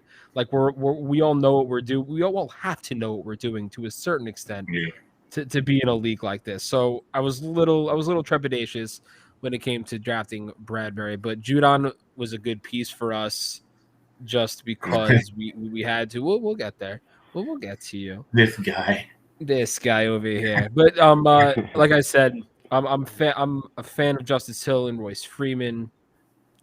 Like everybody's depth is going to leave something to be desired, and admittedly, I'm very high on Antonio Gibson. I traded up twice to get him, so I'm very, very fearful. Dante's high on him too. I feel a lot better about myself. So much better about myself. So now that I feel better about that, I'm high on Gibson. I'm high on Ayuk. I think there's a lot of high end flexibility. Like he said, on my team to. I can afford to sit back and accumulate other things because I still do have my 2022 first round pick, Or I could say, you know what, just go balls to the wall. I do have pieces that can help teams that might want to take a step back, Yeah. and I'd All be right. able to take advantage of that. Yeah, I don't. Like I said, your defense is the only thing that worries me more than anything. And not in IDP league, people undervalue defense sometimes, and they don't realize how valuable it is to accumulate more points. You look at a guy like Darius Leonard that gets 16 points per game. Mhm. That's a lot, you know. But I think your team has potential, and you have a lot of good, valuable trade assets. I mean, you could I'm probably. excited for that. Oh boy, we're on this team. I'm excited now. So we're gonna jump ahead a little bit for Miggy. We're going to break down Miggy Van D's team. Guys, I'm just going to say this. We broke down Javani's team early on. This is the second guy that we like to call the kitty paws on the keyboard. Never stop making trades, you know? This guy, I don't know what direction you're going in. That's my biggest It looks like he wants to win now with all these Yeah. with all these premier pieces he has right now, and the lack of any 2022 picks. He at least from the direction that he's been moving in, he traded for Aaron Jones and he gave up a couple of good pieces to get him. He has James Robinson. He's looking to upgrade James Robinson, right? He's made that very, very abundantly clear. He has win now pieces like Khalil Mack. He's trying to trade in the chat right while now. we're listen. If that doesn't say anything about Miggy, literally nothing will. But he has Sheldon Richardson, Ed Oliver, Josh Allen, Von Miller. He has so many win now pieces, and I'm not entirely sure if the roster he's come up with. We'll talk about how to get rid of Jerry Jeudy at some point in the future. He wants to win now. I don't know if the team itself is built to win now. Yeah, I agree on that. So here's my personal opinion, Miggy, and I'm not trying to bash your team. Your team has a lot of what I like to call dead value. Emmanuel Sanders, he's 34 years old. KJ Hamler, well, they got Judy, they got Patrick, they got Sutton, and then I'm sorry to break your heart, but Drew Lock sucks, okay? I'm just letting you know right now. Okay, I'm just letting it out there. Him and Jimmy G are the 32nd and 31st worst quarterback in the league. I know you love him. That's the nicest thing you've ever said about Zach Wilson, and I appreciate you. Well, you actually have to start to be considered, you know. I don't know what's going on with Zach Wilson. I heard he threw an interception the other day, and he threw 2 touchdowns or something. Eric Ebron, I think Fire Moose is going to take over. He's going to lose value there. Leonard Fournette, he has value, but how long? Like, I mean, if Bruce Arians, this guy, Leonard Fournette could probably, you know, say an F word or something, and then Bruce Arians just sits his ass in the doghouse, you know. James Robinson, I don't know. I'm telling you guys, I'm not big on James Robinson this year with Travis Etienne there. I know Urban Meyer thinks he can get 2 bell cow running backs. You can't. You can probably do like a Kareem Hunt, Nick Chubb, or Kamara Ingram situation, maybe, but I don't know what's going to happen there. And Robinson in this league, I mean, my biggest problem was this. You drafted Robinson pretty early. I think he drafted him in the 4th round, I believe. I could be wrong. I wish you could see where he drafted him. But I know he drafted him pretty early, and that's the thing. The reason why I say James Robinson is dead value because I don't know anybody out there that's really interested to trade for James Robinson. I know I'm not. Derek Carr, that's good. That's a good quarterback to have, especially in a league like this. I mean, I don't know how safe he is with Mariota right there breathing down his neck. And I'm a Raiders fan. I love Carr. I think he's a good quarterback, consistent. Your defense is old. Khalil Mack, Von Miller. We got some guys. I mean, Oliver, I didn't mind. I thought he was a decent pick. But I don't mind your defense, but it's just older. Obviously, you love D.D. Westbrook. You think he's going to be a real good late flyer.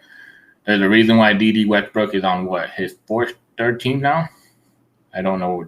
He was on the Jaguars, and then he was on another team. Second. It's only his second team. Okay, but I don't will not accept any D.D. Westbrook slander, bro.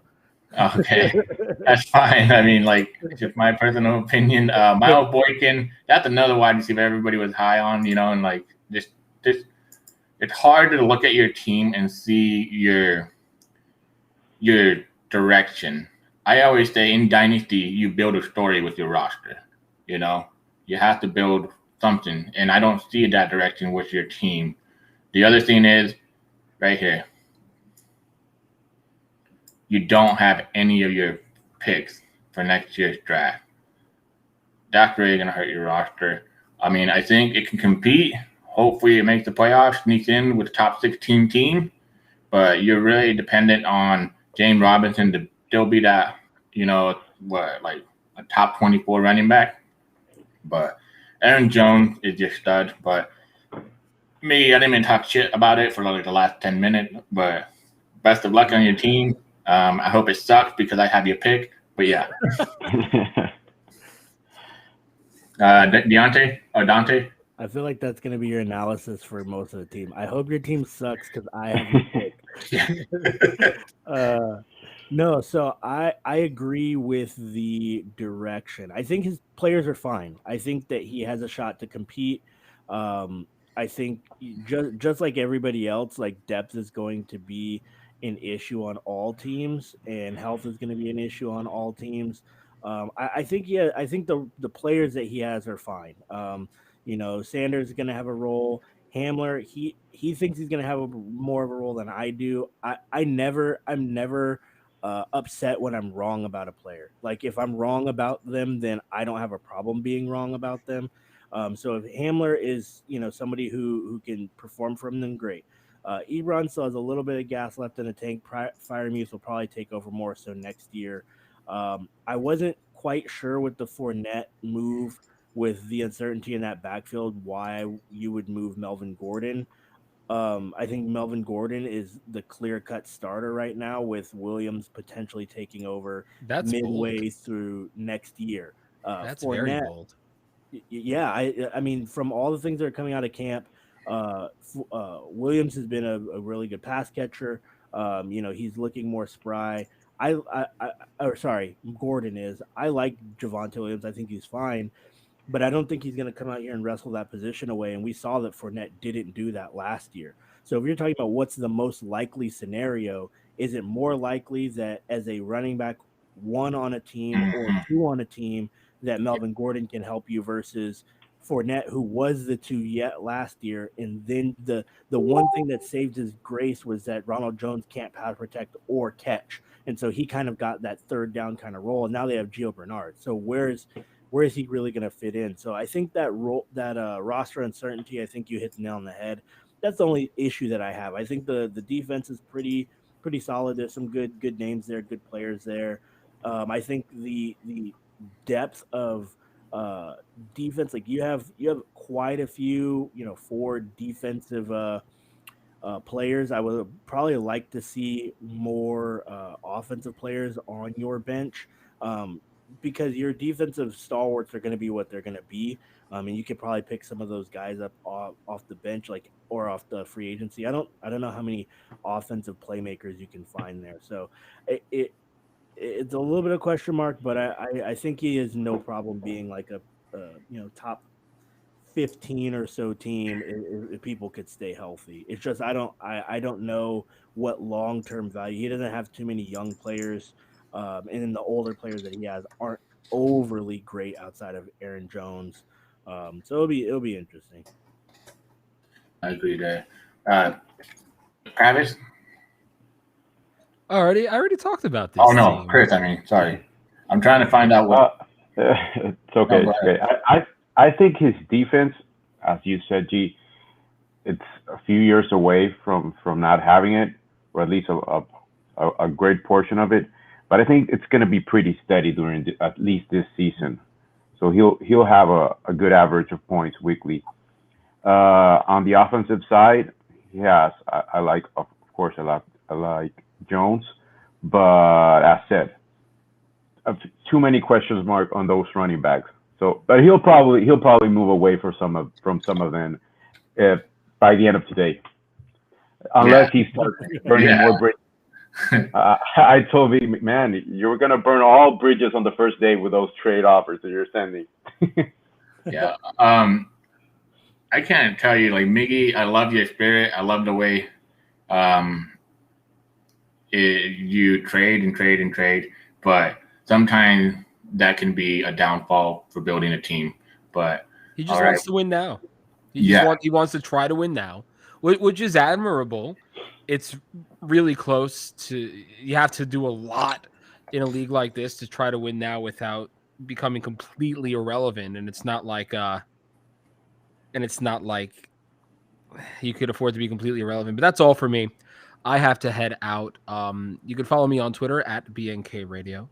We are everywhere you can find a podcast. We're on Spotify, Spreaker, Apple Podcasts, Google Podcasts, yada, yada, yada. And I will be back for the next one.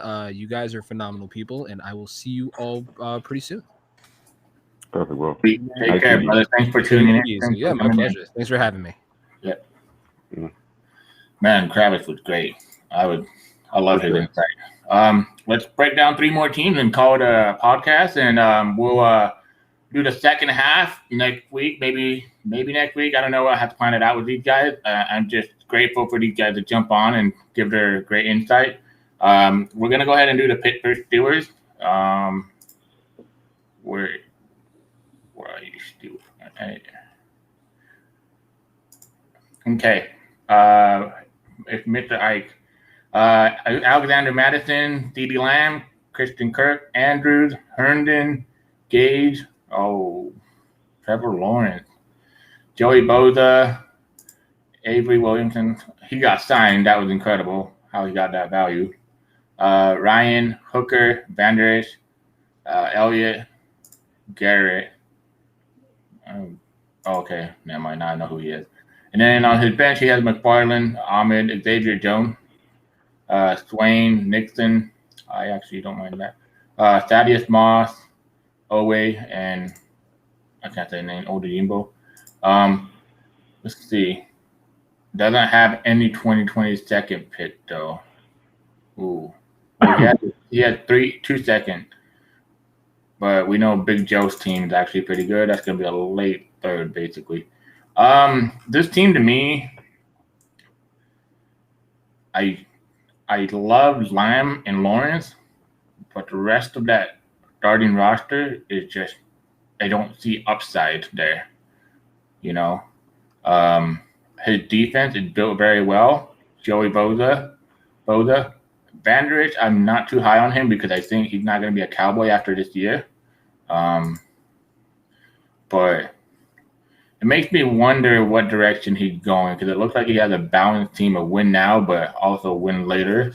But I'm not too excited about it. Andrews helped a lot because it's a tight end premium league, so it'll help him there. And then he has Lawrence, so he had the 3 positions. He had 2 positions that are premium going to be taking care of him for a while. But I'm really worried about his depth. What do you guys think, Dante? No, I kind of agree there. It's tough when you go into a league like this. You never really know what the trade value is going to be. You never really know who you can expect to get later. So it looks like he's starting Alexander Madison or Xavier Jones. Anytime that you can have like a stalwart position, especially a position like running back, you'd like to, and then you can follow it up with another pole position player. It just looks like he's going to focus more so on Trevor Lawrence and CeeDee Lamb and Andrew, which is good. Tight end premium, playing another tight end in Herndon, who I've been high on in the past and slowly but surely losing faith. But you know, if you can get a tight end in a flex that can actually perform, you know, top 12, top 14 tight end value, it's gonna be better than a wide receiver, you know, 4 or so. Good point. I don't think that the team is quite as strong as some of the others. Clearly, you know, the defense has, you know, its ebbs and flows. We'll see kind of how the point totals get spread out, but he has a couple pole position players that you're really, really hoping carry you. Outside of that, I don't see how this team could be, a championship caliber team in year one. And like you had mentioned, without like the premier first round picks, it's going to be difficult to find that potential, especially if you're looking at like filling your running back position. You're not going to take a second round player, which is probably going to be a fourth round in a rookie draft type of a player. I don't think that you're going to find that player. So, similar to some of our other teams, in order to fill up those holes, you're going to have to make some moves and get rid of some of these pole position players. It's just going to be how can you manage to do so. So, I'm not super high on this team, but we'll see how it goes. If Trevor Lawrence turns into what Trevor Lawrence is, and CeeDee Lamb and Andrews carry it, then maybe they can get into the money. Chris, I agree with you there. At least with the wide receivers, with having Lamb and Andrews at the tight end, and Lawrence, if Lawrence really hits how everybody's how most of the people is expecting, I think he's going to have a really good base. But I think he just needs to get a little lucky. Nobody wants it, but if for some reason something happens to Dalvin Cook, then he's going to have a top 12, top 15 running back right away. I don't think that what happened with Madison last year when he showed up for, I think they played the Falcons, and he didn't do nothing. Mm-hmm. I don't think that's the outcome that would come out if he does start. Russell Gage, I see he's projecting only 8 points. I think that's not right as well. I think he in a PPR he should be serviceable. And Herndon, I lost faith on that a long time ago. I think we all did. Yeah, but yeah, definitely not having his first round pick for next year, that could hurt. Yeah, that's worrisome. Oh wait, I have a first round pick. Oh, I'm sorry, Mike. I mean, I'm just I this team with Lawrence is just it's gonna be your totem pole, like just hang on to him. People are gonna make offers for CeeDee Lamb. We already know that, But Andrews, premium tight end, I think he might be okay, but you're treading water, like it's like one injury away and you could be the bottom team in the league. But all right, let's move on to that can still happen to all of us. One injury. Yeah, all of us. Well, mine just I only have 2 players, so let's see. Dallas Cowboys. Okay. What are you? They're okay. Am I blind? There you are. Oh, Tyler FF. I like this guy. He's a good follow on Twitter.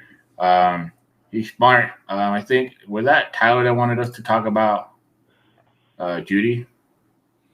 I don't know what happened. What trade was that? So I was trying to find out. I've been trying to do the research on who the other players were, but he traded with Miggy, who is a Denver Broncos fan, and Miggy gave up Jerry Jeudy in that trade. And I think one of the players, if I'm not mistaken, thought it was Galladay, but no, I think Derek Carr was in the trade. I think Miggy might have been not having a quarterback. It looked like it was a 4th and a 6th coming from Tyler, and a 3rd and an 8th going back to him. The 3rd being Judy. So I've been trying to do the research. If you give me a second, I can find out what other players that were. Go ahead and do that. So he had Elijah Mitchell, AJ Brown, Jerry Jeudy, Hawkinson, Tony, Rondell Moore, Cam Newton, Buckner, White, Abram, Hyder, Phillip, Mariota on the bench, Jamin Davis. I love Jamin Davis. I think he's gonna be a stud. Ian Book, Dallas, Khalil Herbert, Tyler Johnson, Hunter Bryant, Yaboya, or I don't know how to say his name, Turner, Perryman, and then I don't know who to say, McGrone, the linebacker. So looking at this team, I like it. I think it has so much upside, and obviously he traded up. You can tell he traded up for a lot of these guys. He made trades, or he either got some really good hauls. But I know Tyler was very active and whatnot. Hey, what up, Kyle? How you doing, man? Thanks for tuning in. He was very active. Brandon, we're gonna do your team on the next episode because you're a contender. So calm down. So this starting roster is probably the best starting roster I've seen because the only worry is he has no running backs. That's the big no-no, you know. I mean, you have no running backs, it's going to be hard to get them, but he had the depth to probably get them. His defense, I like it a lot. I think he has upside guys. Jamin Davis, I'm a big Jamin Davis guy. His bench is all right. What I like about his bench is he has a lot of players, what if? Okay, Tyler Johnson, what if Mike Evans or Godwin or Antonio Brown, you know, they get hurt or something happened. We saw it last year. Godwin got hurt. Mike Evans got hurt toward the end of the year. You know, stuff like that. What if, you know, Hunter Bryant, I mean, I think Harrison Bryant, I think he's better than Austin Hooper. I love Harrison Bryant. I think he's a good tight end, you know, and a tight end premium. Kenny Yeboah, I think between him and Herndon, I mean, they're going to compete and maybe he beats them out. Then he has DJ Dallas. I'm not a big DJ Dallas guy, but we already know how it is. I mean, in Seattle, if you're a running back there, you're going to have value. And then Herbert, I mean, he has a lot of players. And then Mariota, if Derek Carr doesn't perform well and then he gets benched, Mariota's value could skyrocket. He has a lot of solid bench players that I think has a lot of upside. I really like this team. I think it's a contending team. I remember Tyler and I were talking one time, and he didn't want to trade me his first round pick, which is obvious, but it's okay. But he said his team, he didn't think it was a contending team. I think this team's ready to compete and probably go into the playoff and make some damage. What do you guys think, Dante? I agree. I do like his roster. I like a lot of players on his roster. I was actually trying to trade him for Elijah Mitchell, but I was going to have to part with a first-round pick in that trade, and I wanted to move that pick elsewhere, and I ended up doing so later. Still would like to acquire him in most of my drafts if possible. I think, you know, you could very well see him be usable in another year or so. But, I mean, his receivers are all young. I'm not a huge Tony fan, but, you know, draft capital means something. So, you know, even if I don't like him personally, he does have the ability to get utilized. I think he'll get touches manufactured for him until he can finally prove that he could be a all-around receiver. But I think there's a ton of upside there outside of that running back position. And he has, you know, a couple of guys that maybe, you know, he can move in order to try to upgrade there. I like the roster a lot. If you can't get a tent pole guy at running back, then get as much value at receiver and tight end as you can, because those guys as a wide receiver 2 or 3 or 4 have much more value than a running back 3 or 4 would for you. Like you can't utilize DJ Dallas as a viable starter, but you know, Rondell Moore with his competition for targets or Tony with his competition for targets still could be viable week in and week out based on their talent. So I like the roster a lot. Chris? Right. Me too. I feel he went with a similar strategy than me. He went heavy on having premium wide receivers via trade or the draft, but in having Rondell, Tony, Judy, and Brown, 4 young wide receivers, plus Johnson on the bench that when he was called upon last year, he flashed. Oh, yeah, he did good. I don't know what's the QB rating with him and Brady, but I'm pretty sure it's pretty high. So I really like his roster because he can try to compete right now. He can try to go for the future. I think this roster gives him a lot of flexibility. I agree. I think this roster has a lot of flexibility. That's a good point right there. And that's what you want to have. I think in a 32-team league, it's not so much about owning the best player. It's more about having flexibility. Whether one player gets hurt, then you can do a 2-for-1 and go get depth. I mean, he has a lot of 2-for-1 guys here. So I like this team a lot. Tyler, I don't know what you're talking about. You must be smoking some good weed, but your team is a contender. Okay, let's do the next team, which is we covered Cowboys. It's the Cincinnati Bengals, and then the Las Vegas Raiders to wrap it up. Do this real quick. Let's go with the Cincinnati Bengals. This is off the slide 85. Javonte Williams, Marquise Brown, Jalen Waddle, Jared Cook, J.D. McKissick, Chris Edmond, Tua Tagovailoa, Leonard Floyd, Gobert, Whitehead, Davis, Holland, I think it's Gardner, right? Gardner Johnson, Brooke, Brissett, Minshew, Booker, Lazard, Ty Johnson, Baker, Conklin. I like Conklin, and Bastion. Wow. Young team for sure, but it's very balanced to compete. If Javonte Williams starts and Marquise Brown, I'm not a big Marquise Brown guy. I kind of given up on him, like I kind of given up on Denzel Mims and Herndon and those guys. I love Jalen Waddle, but the stack of Jalen Waddle, Tua Tagovailoa could be very big for him. Jared Cook, I don't know how long he will have that starting tight end role, but they did sign him to a pretty good deal. And Donald Parham is there. J.D. McKissick, in a league like this, his value gets shot a little down because the running back, I think it's what they lose value on PPR, right? Yeah, it's half PPR for them, and 1.5 for tight ends. Yeah, and wide receivers is 1 PPR. Yeah, Chase Edmond. Oh man, like I don't know. I don't know who's going to be the starter there. I like James Conner better than Chase Edmond. I feel like Chase Edmond has been there for 3 years. I mean, he could have at least flashed, a couple times. And then, I mean, when they go out and pay James Conner, it shows me something. And I always say this: in an Arizona Cardinals offense, who's going to get the red zone touches? It's going to be Kyler. It's going to be the running back, and I think Conner is the running back that's going to get the red zone touches. Defense is okay, solid, but nothing great. He has a lot of guys that have 0 projections, so that worries me a lot. I mean, I like Gobert. He's a stud. I mean, he's one of my favorite linebackers in the NFL. But Leonard Floyd, but that's it. I mean, like, it needs work. He's going to need work on defense. One thing I like about his bench, Devontae Booker, if Barkley's hurt, he immediately going to step in and use that workload.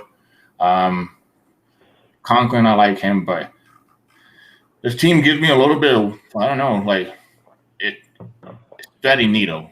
But what do you guys think, Dante? I agree there. What I saw as you were talking about the names was volatility. There's some upside here. Don't get me wrong, but like when you're doing an IDP league, the only certainty that you can find is tackles. Next there would be on the peripheral stats would be sacks and interceptions. So guys like TJ Watt, those edge defenders are pretty strong, but really, those stack linebackers, the Mikes, those are going to be your strong guys. When you're playing your IDP and you have, multiple DBs, it makes it a little bit tough considering that you have guys that may or may not get too many tackles in one game. You have guys that may or may not get an interception. You might leave a season with 3 or 4. You're not getting sacks. Pass breakups are not worth a ton of points. So there's a lot of volatility there. I like Jordan Brooks taking a step forward this year. As he mentioned, Schobert's a strong player. But those running backs and receivers, Williams could be the number 2 to start the season. Even if he's the number 1, it's not the bona fide, take a seat, Melvin Gordon, number 1. He's still going to be sharing. Waddle, Marquise Brown, both guys that can catch a deep touchdown or catch and run at any point. Jared Cook, he's a talented guy. They like utilizing the tight end in the Chargers offense, but with an offensive change, who knows how prominent that will be. I'm pretty sure that he does have some familiarity there with the new offensive coordinator. Edmonds could go either way. It's a similar situation to the Javonte Williams. Lazard was having a great season before he got hurt. Tua, I mean, as long as he doesn't get traded for Watson, he's set up for success with a bunch of guys who can go vertical, horizontal across the field. They're going to be running a ton of over routes. They're going to hit you with the, vertical, post and hit you with the over. The Texans do the same thing with Will Fuller all the time. So there's a lot of volatility there because all of the upside that I just said, you could have a, Downside. 3 for 30 game from Waddle and Marquise Brown in the same game. Javonte Williams doesn't get in the end zone. Edmonds loses the red zone work to Connor, doesn't get a ton of catches in a game. Lazard takes the back seat now that Randall Cobb is there. There's a ton of volatility. So, I honestly like the roster, but it really, really scares me because you can have some weeks where you blow up for, 180 or so, but then you have some weeks that I think he could probably score like less than 100, and I would not be surprised. Yeah, and he has his first round pick, so that's good. Yeah. That's very good because this team is basically, we probably want to say boom or bust, right, Chris? Yeah. Yeah, this is definitely a boom or bust team. I totally agree with you, Dante. Something that worries me a little bit on this roster is that he has a bunch of running backs, and they're nerfed, and they're pass catching running backs. And I said, J.D. McKissick, Edmonds. I don't know what Javonte's role is going to be, but those two guys on his flex are going to nerf this team in a PPR format as ours. But I'm pretty sure there's going to be a week that this team clicks and it's going to be over the board. I just don't want to play him that week. Please. Yeah, me neither. Me neither. No. 200, please. I'm just, to be honest with you guys, I'm thinking how to trade with this guy because he has a bunch of running backs and I don't have any. So. You guys hear that? He's trying to trade on the show too, just like Miggy. Oh no. Okay. So, I mean, he has his first round pick, so that's good. That's very, very big for a team like that. Let's go ahead and take to the last team, and then we'll call this a wrap. Perfect. I want to thank everybody that's been tuning in and watching. I know you guys left some comments. We're trying to. My first time hosting this kind of stuff. It's 32 teams we're trying to break down. We're only going to get 16. The Las Vegas Raiders. My Las Vegas Raiders that I wanted to take over, but he beat me to the punch, and I was like, all right, I guess I'll go take the Jacksonville Jaguars.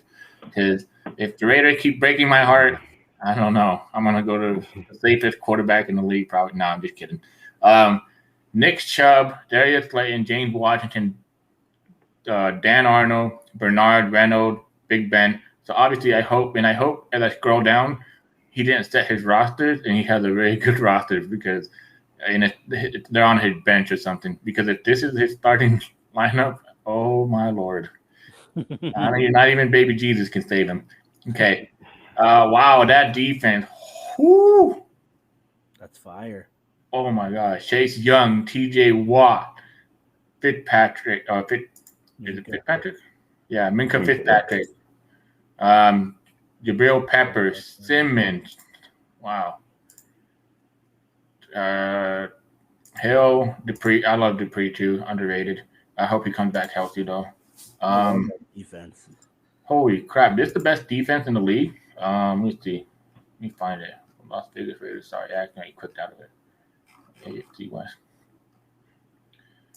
Yeah, I mean, okay. Now let's just keep going down and hopefully. Oh, there you go. Okay, he has a quarterback, Baker Mayfield. Okay. I thought Daquan Alexander was a very sneaky pick for him because if he signed somewhere, say he signed with the Saints or something, which is where he went to, then he can be a value. I think he got him the second to last round or something like that, third to last round. His bench is not so strong. So basically, Baker Mayfield is the only thing that goes into his starting roster. Okay, but he has two quarterbacks. What's more valuable than two quarterbacks in this league? I mean, if he can flip Big Ben, maybe. I mean, I would flip Big Ben before Baker Mayfield, but it's up to him. Maybe he can get some value out of there because I'm not feeling this Josh Reynolds, Giovanni Bernard, Dan Arnold, James Washington, Slayton offense. Defense might be stud, but if you look at this defense, they're not really a tackling machine. They're more like pass rushers. You look at Chase Young, 9 points projected. TJ Watt, 11 points. Pepper, he's more like a hybrid linebacker. Simmons.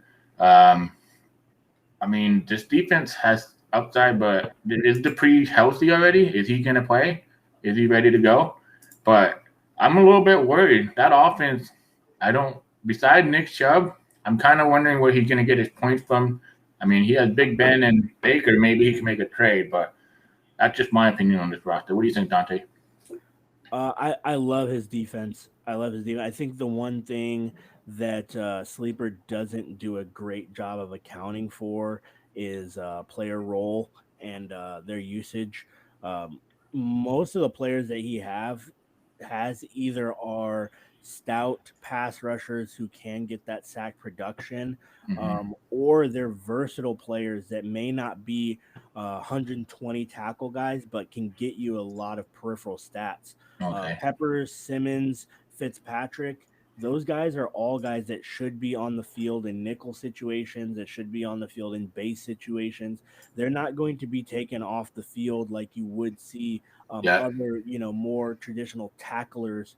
If they go into their nickel package and you're playing against a team like the Chiefs, you might be playing base nickel much more than you would another week. So that defensive player for you may not be as viable. He has that flexibility that, Young is never going to get taken off the field. Watt's never going to get taken off the field. You're always going to be grade A pass rushers, and the guys that I mentioned are going to be scheme versatile. So I like that a lot. Big Ben, like you mentioned, would probably be the guy that you would need to move before Baker, and I think you should move him now. The reports about him have been pretty strong. There are plenty of people who need quarterbacks, plenty of people who need an upgrade. Big Ben is not a guy who's going to have longevity. So your options are to move him now before people fill those roles, or you have to hold a dead spot of value mid-season until somebody loses a guy or needs to make a big-time run. And the value that you get at that point may or may not be better than what you can get now. I would probably move him now because some of his, receivers and flex players are not as strong. There's volatility there, but there's not the upside that we saw on the previous teams. Like there was volatility there before, but you can see a guy scoring 30 or 20 as opposed to like the downside of a 3. I mean, you see guys here that could score, 0 or they could score like 9. So maybe have a couple of good weeks peppered in there, but there's not as much upside on that offensive side of the ball. So I would like to see, hopefully Robinson can carve out a much better role. Maybe Ty Johnson carves out a better role in that backfield, even though the Jets backfield has never been really great. He has a lot of defenders on his bench. I would move some of those guys because when you have a stout defense, you're not seeing a ton of injury there. And I think the replacement value is on the offensive side of the ball. I think you can find defensive players a little bit easier. So I would be looking to move some of those guys to get some more upside on offense. His defense should be stout. I no questions there. But moving Big Ben and moving some of those bench defensive players would be paramount for me going into that season. Chris? Yeah. I'm crazy to see how this team works during the season, seeing such a strong defense and a little shaky offense. Since I said I have no clue how IDP works, or just a little clue how it works, I'm crazy to see how it pans out.